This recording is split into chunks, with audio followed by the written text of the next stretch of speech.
Всем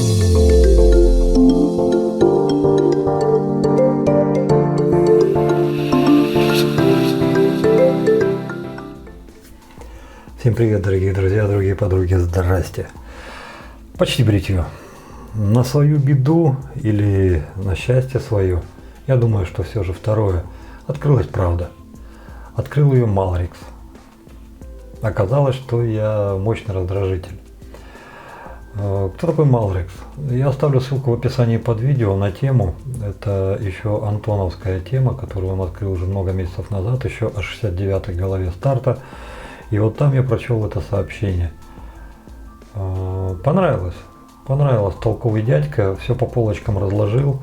И он там выдвинул свою теорию, с которой согласились не только те люди, которые, ну скажем так, адекватно относятся к действительности, но и те, для которых я являюсь не положительным раздражителем, а отрицательным. Это радует, это приятно. В этом сообщении мне понравилось все. Малрикс молодец. Вот не понравилось только одно. Он слишком быстро потратил деньги. Но жизнь у каждого своя, то есть как потратил, так и потратил. Какие именно деньги, сколько? 200 баксов, ребята. Сходите по ссылке, почитайте, сами все поймете. 29-я, по-моему, страница. Но не об этом. Его теория хоть и объясняет практически 99% всего того, что происходит, и с хейтерами, и с дизами, и прочим, но все-таки она и подсказывает, что те люди, для которых я являюсь положительным раздражителем, их все же больше. Ну а раз вы таковыми являетесь, а вы таковыми являетесь, ребята, поверьте, потому что те, которые отрицательные раздражители, они выходят, что-то пишут, и я их в отдельную резервацию, если их сейчас тут выпустить, ну было бы примерно то же самое, что на синем форуме. Это еще одно мое дополнительное отрицательное для них раздражение. Ну, они как-нибудь с этим смирятся, переживут, зато нам будет легче и спокойнее работать. Так вот, раз вы являетесь положительно раздраженными, то есть раз равнодушными не остались, давайте дальше творить, созидать, делать, потому что, ребята, работа у нас до хрена. И Колибри это не единственный. В сентябре уже вы увидите Байкал регулируемый. Я постараюсь от всей души сделать в этом году, хоть и имени еще нет, но образец уже в работе. Плюс ко всему, я думаю, что на следующей неделе наша группа приступит к испытаниям будущих автошеев от компании, и будем оценивать вначале только уходовые. Вот как только мы найдем ту базу, которая по уходовым свойствам нам будет к душе, нам понравится, а у нас дофига тест-группы, все мужики, у нас, по-моему, 3 или 4 тест-группы по несколько человек, то что разберемся достаточно быстро, я думаю, за пару недель управимся. Тогда уже начнем работать над ароматикой. Что за автошейвы? Да вы в курсе, я вам уже говорил. Хотя то, что я говорю, это, ребята, каждый понимает по-своему. То есть вот я говорю об АБВГД, а тут же человек выходит в комментариях и говорит АБВГДГЕ. Как так? Я же только что сказал об АБВГД, а вот он услышал так. Так что я постараюсь еще раз так, чтобы закрепить. Будет безалкогольный лосьон. Раз. Будет алкогольный слабо лосьон на 18 оборотов 2. И будут алкогольные 60 и 80 оборотов. Какой из них оставить или запустить оба, 60 или 80, посмотрим, я еще не решил. Но это все то, что будет на тестах, то, что мы будем проверять, они вот поспеют на следующей неделе. Ну и там уже будем по ходу принимать решения. Все линейки будут иметь свою ароматику. Так что это все в будущем. И не только это, ребята. Сейчас еще и над помазками работаем, и над мылом работаем, и над пластиковыми чашами. Ну что, только буржуи, что ли, могут выпускать? Мы тоже умеем. Мы до хрена над чем работаем. Нам только положительной раздраженности побольше, и мы будем так, ура, ура, вперед, вперед. Работы на самом деле много, настолько много, что даже ароматическую часть своих видео я сократил, потому что сейчас не до ароматики и не до ответов на вопросы. Ну какие-то все-таки успеваю, но тем не менее. Сегодня будем обсуждать Колибри. Все те вопросы, все те предложения, все те замечания, которые вы накидали под предыдущим видео, я постарался консолидировать и обсудить именно в этом. Потому что есть вещи, потому что, ты язык откусишь, потому что есть вещи, которых я не понимаю, есть вещи, которых не понимаете вы. Вот во всем этом и хотелось бы разобраться, но по порядку. Хотел бы начать с комментария Антона, он же Антин СК. Потому что, на мой взгляд, он один из, не самый-самый, но один из всеобъемлющих таких. Кстати, извините, чуть-чуть назад отмотаем. По поводу положительного отрицательного раздражения. Ребята, это сущая правда. Мало ли попал в десятку, потому что я вот сейчас сделал скриншот, это то, что на Бибишеве. Первое, второе, третье место – это те темы, которые занимают лидирующее положение по числу просмотров и страниц, и сообщений, и прочим, и прочим. То есть, если перевести на наш русский, это то, что больше всего цепляет людей, то, на что они больше всего реагируют и на что они откликаются. Это им интересно. Со знаком плюс или со знаком минус, неважно, но это не оставляет их равнодушным.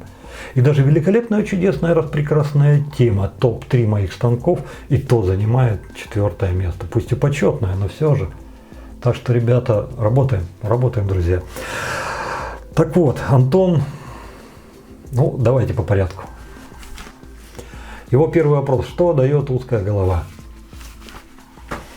Антон, я могу тебе сказать то, что я думаю, то, что я чувствую. Все широкие головы, которые существуют, да, несомненно, они рабочие. Ты, конечно же, чуточку прав, говоря в своих вот сообщениях, там ты с Романом Недоступенко схлестнулся, что все современные стараются выпускать головы закрытые. Но тут ты не прав. Не прав. Роман тебе привел Рока ко мне. Ты куда делся? Так, это не Рока. Вот он. Что там типа один единственный, там какой-то там. Нет, он не один единственный. Если не брать то, о чем ты уже сказал, это старая добрая Меркуровская и все остальные, то как бы, ну, давай на скидку. Яки 41,5. Для тебя Яки не этот самый, как его, не авторитет, ладно. Из последних, ну куда уж новее, Роквелл. Его победоносное шествие по всему земному шару, ну, трудно отрицать. На самом деле это хороший, нормальный станок. Пускай не для всех, пускай не, но 40,5, Карл. Это не единственные станки. Их много. Так вот, что же дает узкая голова? Помимо очевидного, то, что там ребята уже упоминали, маневренность и прочее, хотелось бы добиться изящности. Старт несколько грузноват для этого. Конечно же, у него толстая плита, и да, с геймчейнджером она ни в какой. Кстати, геймчейнджер тоже там в отстое по темам, там всего 2 страницы, по-моему. Извините, перебил. До геймчейнджера ему в этом плане далеко, согласен. Вот хотелось бы на эту тему подумать и как-то все это сделать более изящным, в том числе и сократить ширину. Да, пускай будут немного уши торчать, но тем не менее, сделать его меньше. Что он дает? Удобство, маневренность, изящность. И для некоторых людей, ну, сам знаешь, что мы все разные по фейсу. То есть есть такие, которым опаской только бриться. Вот стоит круглый человек, да, раз провел, все, это один проход. Он сразу пол лица. У него ни складок, ничего нет. Да, есть такие люди. Им повезло с харизмой. Ни складок, ничего. А есть такие доходяги, как я. И кадыки, и вот эти вот всякие ужимки, вот эти вот всякие ямочки, хренямочки, родиночки. Да, есть такие. И вот более компактный станок, чисто гипотетически, должен позволять выбривать все это дело лучше. То есть, грубо говоря, ты из ножа делаешь скальпель. И скальпелем более точно совершаешь свою работу. Вот к этому и я так отношусь. Те же ребята, которые вот не раз и не два уже говорили: Вадим, ну давай за короткий, думай скорее уже наконец. Вот они, наверное, в комментариях ответят на этот вопрос по-своему. Для чего нужен короткий станок, укороченный. Следующий. В чем новизна Колибри? Ну, во-первых, это мы его укорачиваем. Насколько, сейчас еще поговорим об этом. Во-вторых, мы нижнюю площадку сделали ровной. Это дань изяществу, это дань, ну, скажем так, простоте в уходовой части, потому что тут вот эти вот все ребра не надо вымывать, взял, протер и все, и забыл. Но в конце концов это даже технологически легче. Но не это самое важное. Лично для меня самое важное в нем то, что мы сместили разгоповку. Теперь этот станок Колибри сможет дополнить гап своей расфасовкой по гапам. Ну вот смотри, старт 0,69, 0,9, 1,18. Есть люди, которым 0,69, ну чуть-чуть, ну буквально вот децил не хватает. На тебе 0,8. а 0,9 им уже как бы сильно. Есть люди, которые вот 1,18 берут, и да, он, конечно же, никогда не заменит любителей 41 головы, потому что в нем нет этой агрессии, а им эта агрессия нужна, когда он проводит, он хочет вот этот вот шарм чувствовать. Да, не заменит, ну он, вот в тех комментариях, которые вы пишете, я явственно вижу, что очень много людей, чуть ли не половина, если не больше половины, тех, которые 1,18 выбривает лучше, чем 41. Но это не отменяет вторую половину, которая говорит, да ну ты чё, 41 лучше бреет, понимаешь?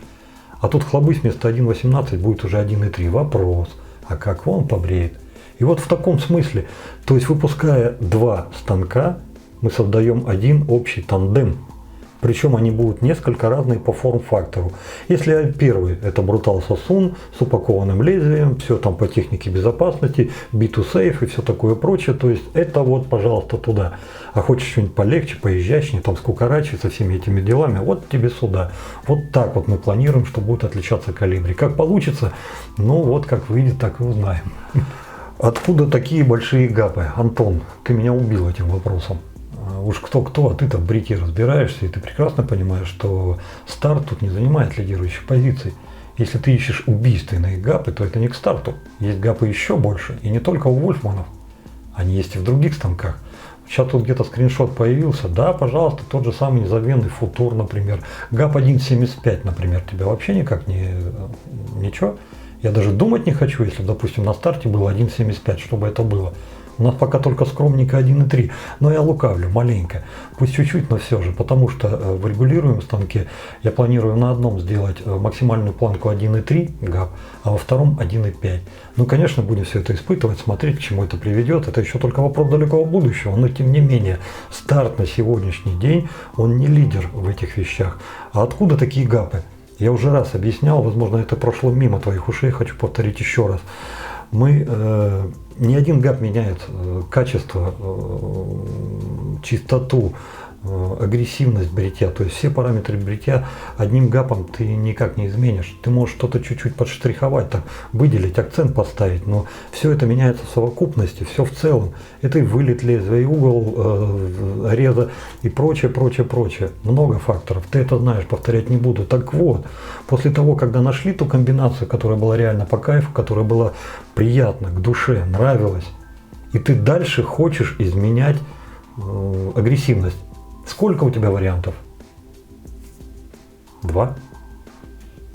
Первый и самый очевидный, который ты сейчас назовешь, это изменение угла реза. И второй, это изменение ГАПа. Ты сам себе ответил. Как только ты начинаешь менять ГАП, да, ты увеличиваешь агрессивность, но ты сохраняешь те самые параметры, которые у тебя заложены в станке, более не меняя ничего. Как только ты начинаешь играться углом реза, ты попадаешь сразу по многим статьям. Первая из них, ты тут же изменишь станок. Совсем. Он будет брить уже по-другому. Ты потеряешь его харизму. Я уже не говорю про то, что это приведет к тому, что производство он будет еще дороже. Нужно будет заказывать другие верхние плиты, другие нижние плиты, все другое. Вот и все, больше ничего. Антон, я прекрасно понимаю, что короткие станки это не твое. Тут ты, на мой взгляд, просто попал в ловушку, в которую 18-летние пацаны попадают. Вот ему что-нибудь переклинит в башке, он что-нибудь есть такое, чего он не понимает.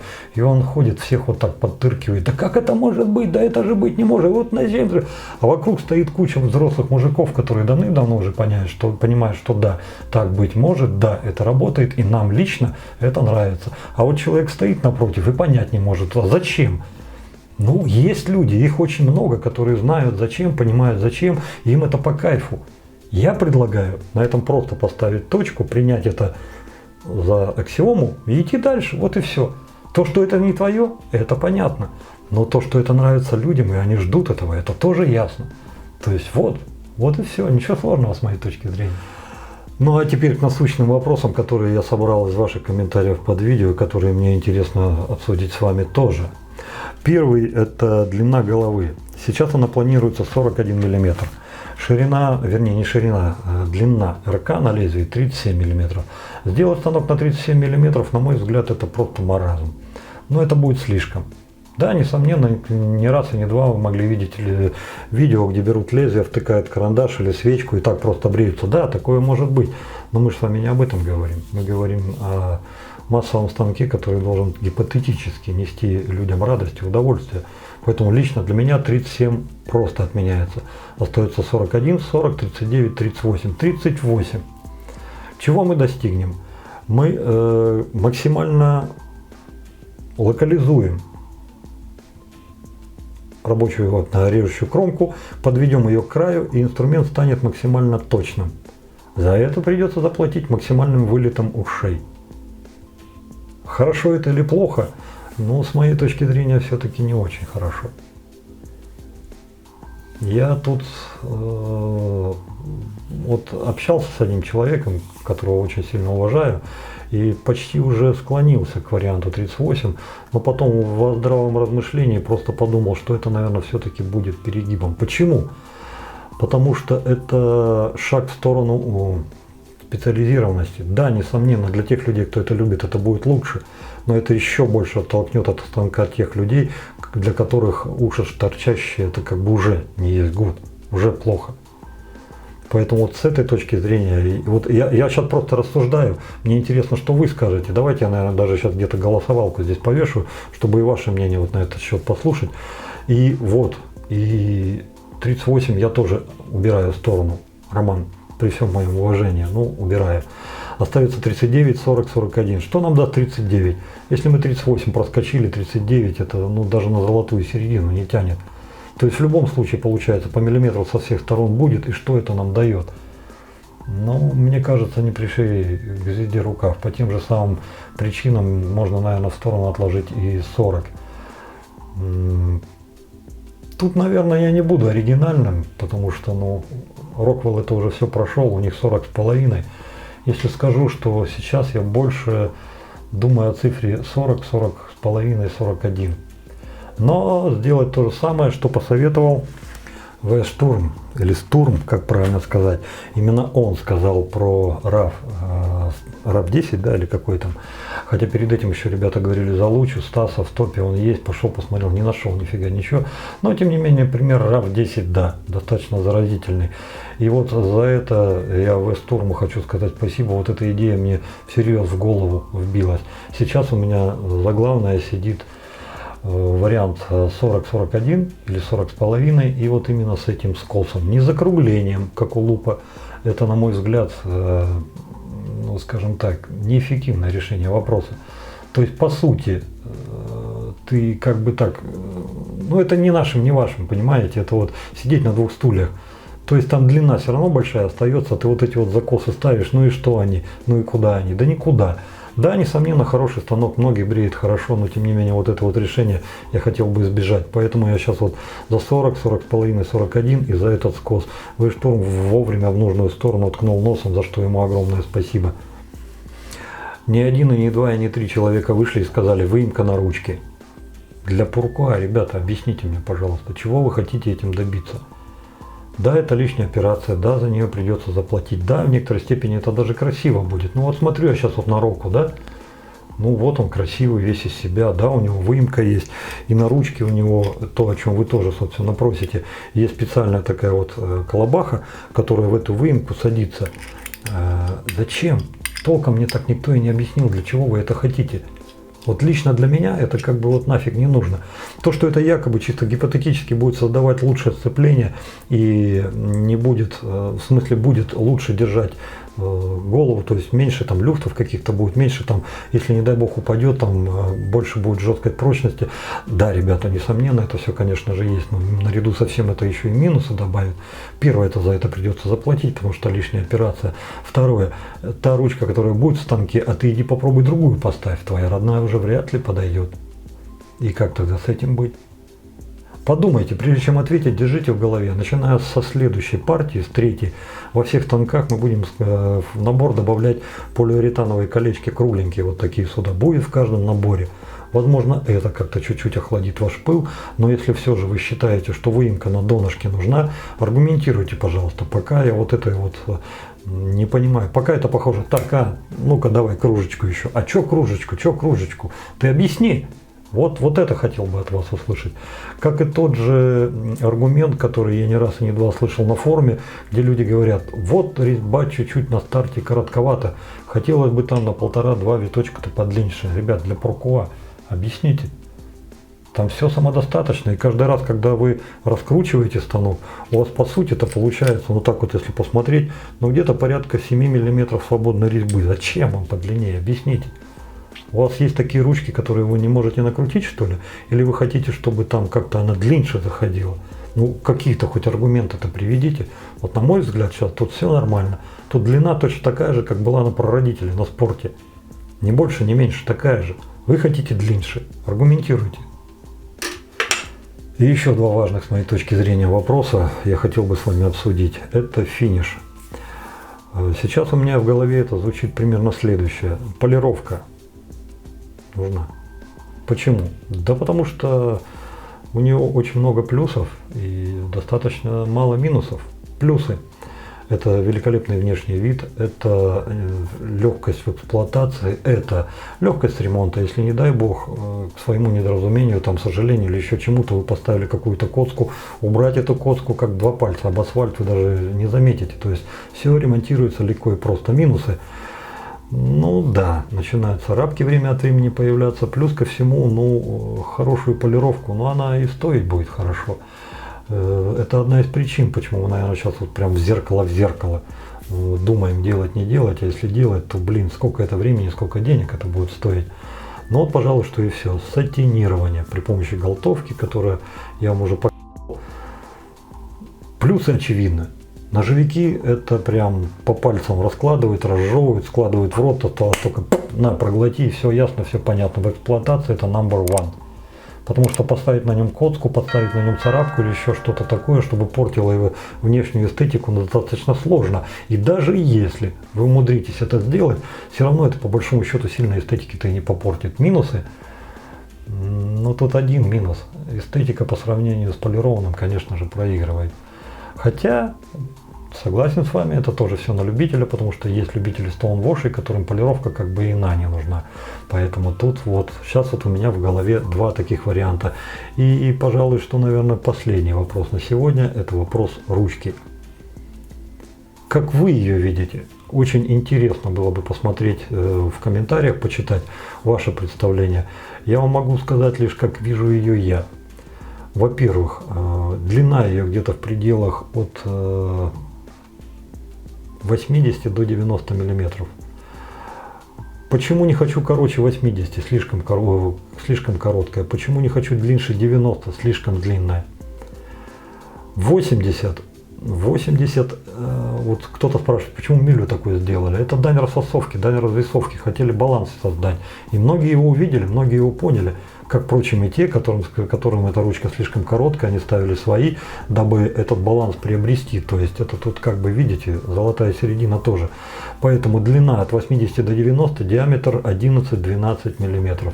Тоньше 11 делать не хочу. 10 мм это будет уже, ну, мне кажется, слишком тонко. Хотя, если кто-то из вас аргументированно скажет: Иванов, ты ничего не понимаешь, вот давай за 10 подумай всерьез, и я тебе объясню почему. Итак, тыр-тыр-тыр, свои аргументы. Давайте, ребят, послушаем. 11, ну тут все ясно, это все-таки маленький инструмент, позиционируется как точно изящный, и ручка таковой, собственно, и должна быть. 12 это пограничная. За 12 еще серьезно думаю, ставить ее туда, не ставить, пока больше склоняюсь к 10, к 11, ну то есть даже к 11, где-то вот туда вот. Ну и вот, собственно, наверное, и все. Один из таких людей, Виктор Складницкий, когда еще, будучи участником конкурса на канале по ручкам, он прислал свой чертеж. Вот сейчас вот где-то ручку здесь это вы видите. Он тогда еще очень хвалил эту ручку и говорил: блин, Викторович, ручка прям огонь. Прям работаешь ей, прям ого. Ну, парни, посмотрите на те размеры. Диаметр 10 мм и длина 7 сантиметров, 70 миллиметров. Ребята, ну, на мой взгляд, что-то как-то уж больно непривычно. Если уж за мюлю меня там порой по стенкам размазывали, там: Иванов, короткая, давай что-то там такое, чтобы... Да вот за эту 7 сантиметров там, наверное, вообще там как тузик грелку разорвут нафиг, да и все. Поэтому тут очень серьезный вопрос. Вот по всем этим вопросам очень бы хотелось услышать ваше мнение. А что, все обсудили. Ну а теперь давайте испытывать голову 1.3 будущего калибри. Ну и да пребудет с нами сила. Все, пошли бриться.